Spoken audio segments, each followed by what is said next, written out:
السلام عليكم ورحمة الله وبركاته. ازيكم حبايبي، عاملين ايه؟ والنهارده هنتكلم عن تابل مهم جدا بنحطه في اللحوم او في اي طبخه احنا نفضلها ان احنا نحطه فيها عادي يعني، وهو الروزماري.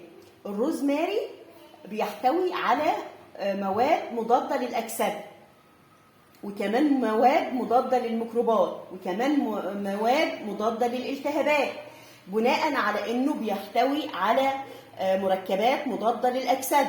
تمام؟ طيب احنا بقى لما بنيجي نطبخ لحوم مثلا، اللحوم طبعا يعني بتبقى من ايد لايد. طبعا لما بنيجي نجيب اللحمه من عند الجزار بتبقى من ايد لايد، فبنخاف يكون جه عليها بكتيريا، ميكروبات. طيب نعمل ايه؟ بنضيف عليها الروزماري عشان نضمن ان الميكروبات دي اتقتلت او اختفت من الوصفه. فالروزماري بيقلل من او بيقتل الميكروبات اللي في اللحوم. فلازم لما نيجي نطبخ لحمه او نطبخ فراخ او حاجه فيها لحوم نضيف عود روزماري او اكليل الجبل او حصى لبان او ندى البحر. هو ليه اسماء كتيره وكل بلد بتسميه باسم مختلف.